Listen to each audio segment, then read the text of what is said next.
Les aventures de Sherlock Holmes, d'après Sir Arthur Conan Doyle. L'abbaye de Granges.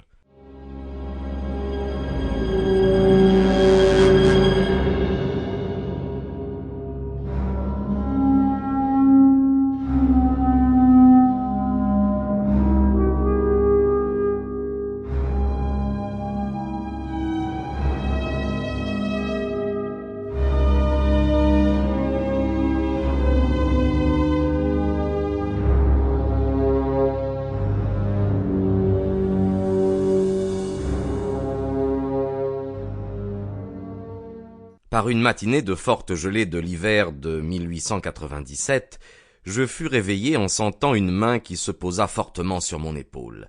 C'était celle de Holmes, qui, tenant son bougeoir, s'était approché de moi. Son visage avait une expression à laquelle il était impossible de se méprendre, et je compris qu'une nouvelle aventure commençait. « Allons, levez-vous, Watson, il y a du nouveau.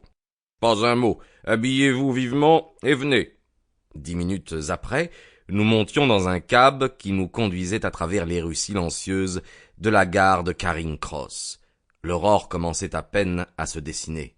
De temps en temps, nous dépassions un ouvrier se rendant à son travail. Holmes, enveloppé dans son grand pardessus d'hiver, gardait le silence, et j'étais heureux de l'imiter car l'air était très vif et nous étions partis sans déjeuner. Ce ne fut qu'après avoir absorbé du thé au buffet de la gare et nous être installés confortablement dans un compartiment du train de Kent que nous fûmes en état, lui de parler et moi d'écouter. Holmes tira alors une lettre de sa poche et me lut ce qui suit. « Abbaye de Granges, Marsham, Kent, 3h30 du matin. Cher monsieur Holmes, je serais très heureux d'avoir d'urgence votre concours dans une affaire qui paraît devoir sortir de l'ordinaire et rentrer tout à fait dans vos cordes. Je me suis borné à délivrer la femme et j'ai eu soin de laisser toute chose en l'état. Je vous en prie, ne perdez pas un instant car il me semble difficile de laisser ici Sir Eustache. Bien vôtre, Stanley Hopkins. »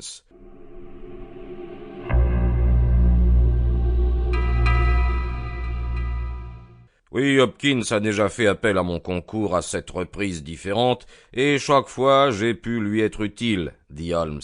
Chacune de ces affaires, il me semble, a trouvé place dans votre collection. J'avoue que vous avez su faire un choix judicieux.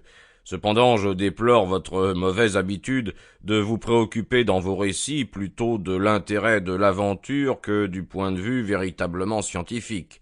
Le résultat de votre méthode est de détruire l'effet d'une série de démonstrations instructives, car en négligeant les subtilités de mes déductions, vous vous attachez trop aux détails sensationnels qui passionnent le lecteur sans l'instruire.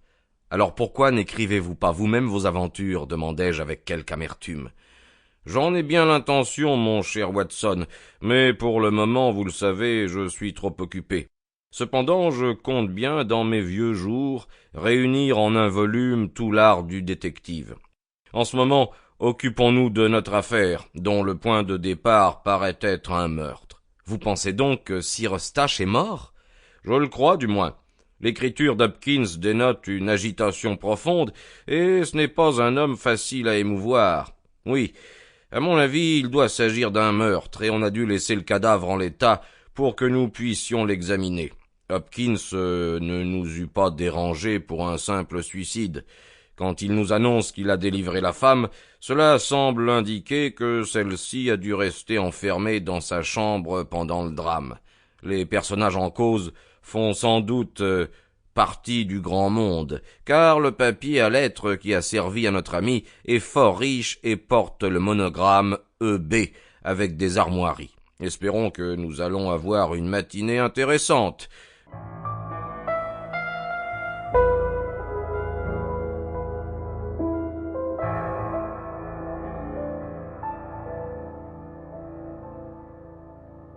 Le crime a dû être commis hier soir avant minuit. Mais comment pouvez-vous le savoir?